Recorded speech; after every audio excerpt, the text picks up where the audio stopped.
My people, today we mark a turning point with India. A $1.1 billion tractor agreement has been signed, an investment designed to modernize agriculture, strengthen food security, and create jobs for our youth. This is not just trade, it is sovereignty. With these machines, Burkina Faso is choosing to feed itself, empower its people, and rise as a hub for agriculture in West Africa. The deal, signed behind closed doors in New Delhi, sent shockwaves across Africa. Many asked how a landlocked country, often labeled one of the poorest, could secure such a massive agreement. For Captain Ibrahim, who seized power in 2022, this was never just about tractors, it was about rewriting Burkina Faso's place in the global economy. Why tractors? Because nearly 70% of Burkinabe depend on farming, yet most still rely on hoes, oxen, and outdated tools. In global terms, that is like running an economy on bicycles while others drive cars. If the nation is to rise, it must begin with the soil. The $1.1 billion deal covers more than 100,000 tractors,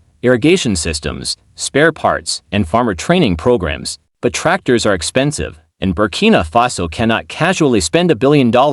That is where creative financing comes in. India structured the agreement through loans, grants, and public-private partnerships, ensuring its companies benefit through long-term supply contracts, spare parts markets, and future exports. This is not charity, it is strategy. For India, the deal is about influence. For years, Africa has been a battleground between China and the West. Now, India is planting its own flag literally on African soil. By investing in Burkina Faso, it gains political loyalty, market share, and a foothold in a region where French power has collapsed. For Ibrahim, however, this is a gamble. If the tractors deliver higher yields, more exports, and stronger revenues, he will be celebrated as the leader who turned Burkina Faso into an agricultural powerhouse. If they fail, he risks debt, disappointment, and political backlash. Tractors alone cannot change the economy. They need fuel, spare parts, trained mechanics, and farmers who know how to use them. Without that ecosystem, they risk rusting in fields, like so many failed promises before. Yet the potential is enormous.